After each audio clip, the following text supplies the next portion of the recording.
Umapila ng tulong para sa dagdag na tauhan ng lokal na pamahalaan ng Canlaon City bilang karelyebo ng kanilang mga tauhan na ilang buwan na nakatutok sa pangangalaga ng mga residenteng apektado ng pagputok ng Bulkang Canlaon. Ang detalye sa balitang pambansa ni Jessie Atienza ng PTV Cebu. Live, Jessie!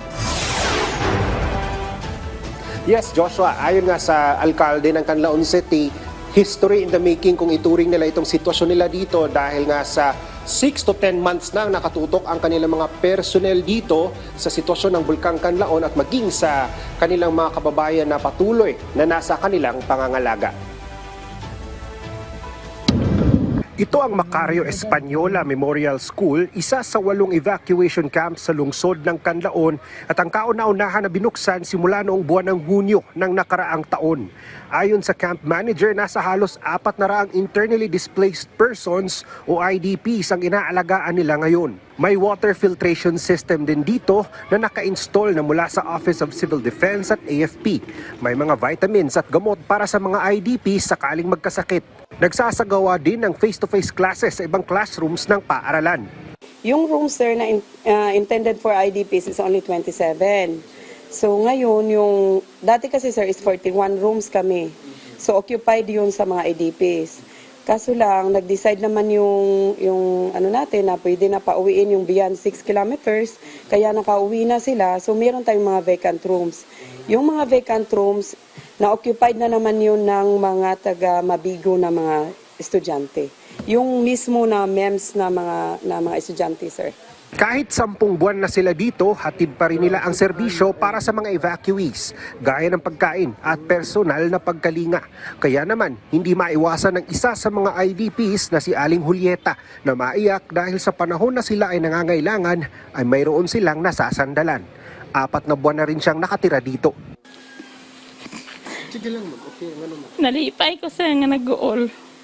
Nga, nalipay mi nga nasa evacuation, may gipasagdaan, pero nag-uol po mi sir nga naapod mi dire sa evacuation, nga makauli-uli. Ang pakauli-uli ramang gitinuoras sir, pero lahi ra gyud nga naami dito sa mga kaugalingon.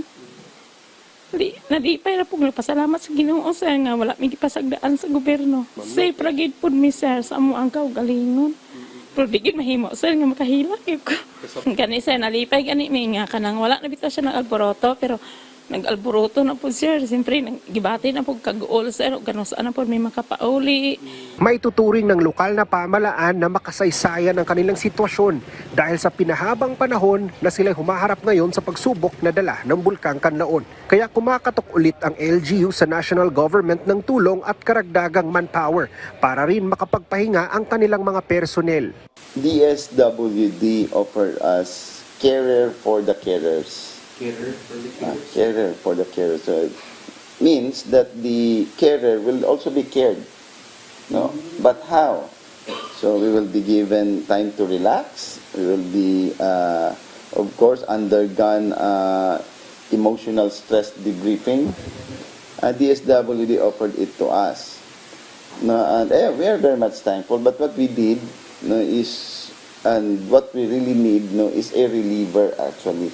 The incident management team do not have the reliever. So samantala, patuloy pa rin ang pagbibigay ng family food pack sa mga apektado nating kababayan sa Canlaon City at maging ang DSWD Western Visayas na mahagi na rin ng family food pack sa bayan ng La Castellana at iba pang mga kalapit na bayan at lungsod sa lalawigan ng Negros Occidental.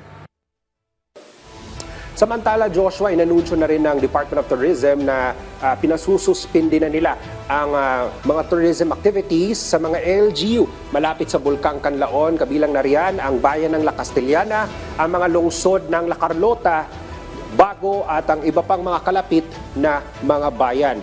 Nakikipag-ugnay rin sila sa mga LGU para masigurong ligtas ang mga residente, lalo na yung mga turista na andito malapit sa bulkan. At sa pinakahuling datos ng DOT, wala naman silang naitalang turista na stranded bunsod nitong mga pag-alboroto muli ng Bulkang Canlaon. At yan muna ang mga huling balita mula dito sa Canlaon City sa lalawigan ng Negros Oriental. Ako si Jessie Atienza. Balik muna dyan sa inyo sa studio. Joshua. Maraming salamat, Jessie Atienza ng PTV Cebu.